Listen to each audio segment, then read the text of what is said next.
킬리안 음바페의 빈자리는 한 명이 아닌 여러 명이 나눠서 채워야 하는데요. 음바페가 파리 생제르맹에서 했던 역할 중 확률 높은 마무리는 뜻밖의 전문 공격 자원이 아닌 이강인이 대체하고 있어 화제입니다. 이강인은 고감도 득점포를 감안하고 있습니다. 빅데이터를 통해 분석한 기대 득점 수치가 낮은 가운데 2골을 기록했습니다. 이강인은 슛 4회를 날렸는데 기대 득점값의 총합은 0.23에 불과했습니다. 빅데이터를 통해 분석했을 때 이강인의 슛 4회의 득점 확률을 모두 더해도 23%에 불과했다는 것입니다. 그만큼 난이도가 높은 상황에서의 슛이었지만 2골이나 넣었습니다. 기대 득점값에 비하면 거의 10배, 정확히는 8.7배의 효율로 득점했습니다. 구체적인 슛의 상황과 내용을 볼 필요가 있는데요. 시즌 초에 여러 골을 넣은 선수는 이강인뿐 아니라 대부분 기대 득점에 비해 실제 득점이 많았습니다. 확률은 시즌을 치르면서 표본이 더 쌓이면 평균으로 회귀하기 마련입니다. 기대 득점값이 매우 낮은 슛을 우연히 한두 개 넣었다면 표본이 작을 때 기대 득점값 대비 득점은 치솟을 수 있기 때문입니다.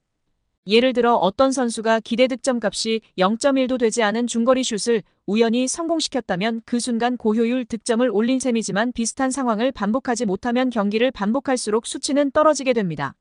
그렇다면 이강인의 이 골은 우연의 산물일까요? 단 2개뿐이지만 차분하게 반복되는 패턴이 보이기 때문에 더 고무적입니다. 이강인은 약간 오른쪽으로 치우친 위치에서 골대의 먼 쪽 구석이 아닌 가까운 쪽 구석을 노렸습니다. 이 슛을 벤자맹 르콩트 골키퍼가 손도 쓰지 못하고 가만히 선체당했습니다.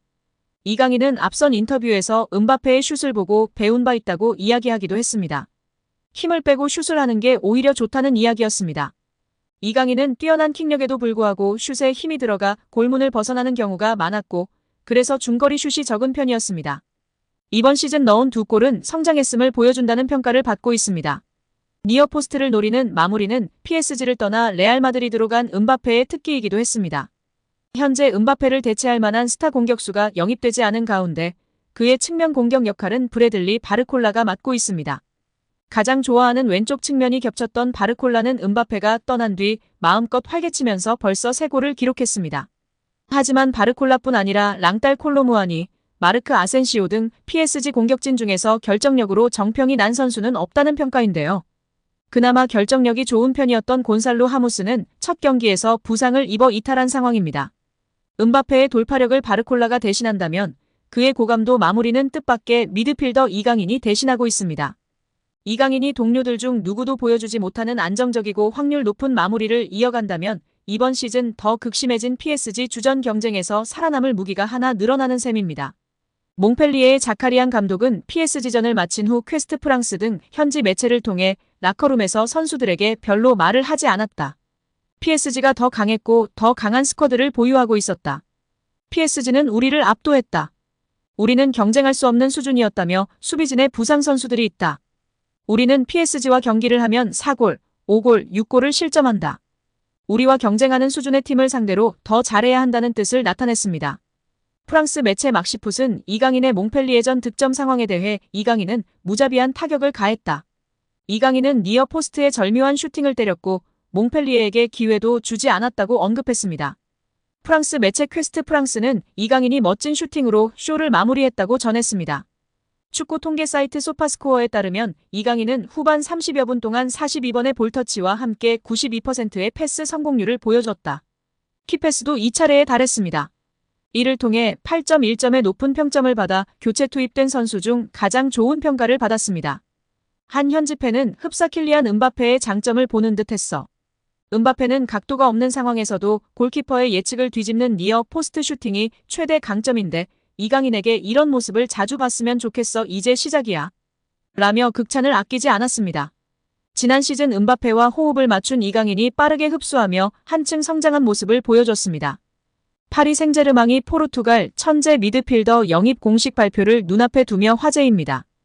이강인을 도울 수비형 미드필더 재능이 프랑스 무대로 향한다는 소식에 팬들의 관심을 받고 있습니다.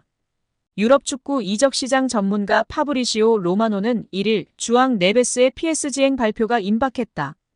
SL 벤피카는 이미 서명을 마쳤고 네베스는 메디컬 테스트를 마쳤다라며 이적료는 옵션 포함 7천만 유로 약 1,000억 원 수준이다라고 밝혔습니다.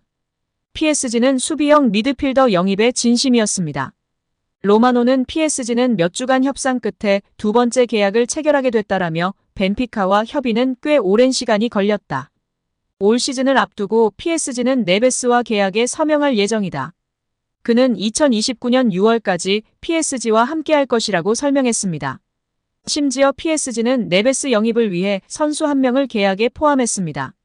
로마노에 따르면 헤나투 산체스는 벤피카로 임대되는데요.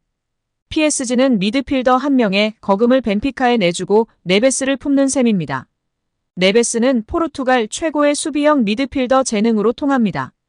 어린 나이에 포르투갈 국가대표팀에 승선했으며 유로 2024 최종 명단에도 들었습니다. 지난 27일 조지아와 조별리그 경기에서는 선발 출전해 75분을 뛰기도 했습니다. 유럽 명문들이 네베스를 노렸습니다. 현지 매체의 보도에 따르면 네베스는 맨체스터 유나이티드 이적설에도 휩싸였습니다. 네베스는 맨유 주장 브루노 페르난데스와 절친한 사이로 잘 알려졌습니다. 실제로 로마노는 지난해 네베스는 에릭 텐 하흐 감독의 중원을 강화하기 위한 자원이다. 11월부터 스카우터를 보내 직접 확인하고 있다. 좁은 공간에서도 소유권을 유지할 수 있는 수비형 미드필더다라고 분석한 바 있습니다. 유럽 대항전에서도 경쟁력을 입증했습니다. 네베스는 유럽축구연맹 챔피언스리그 6경기를 모두 풀타임으로 뛰었습니다. 스페인의 레알 소시에다드, 이탈리아 강호 인터밀란, 오스트리아 명문 레드불 잘츠부르크와 맞대결을 펼쳤습니다. 축구 통계 전문 매체 풋몹에 따르면 네베스는 평균 평점 7.52를 받을 정도로 뛰어난 경기력을 선보였습니다. 네베스가 파리로 오면 이강인 선수가 더욱 빛을 발할 수 있다고 보는 시선이 지배적인데요. 이강인이 더욱 공격에 집중할 수 있게 도울 자원이기 때문입니다.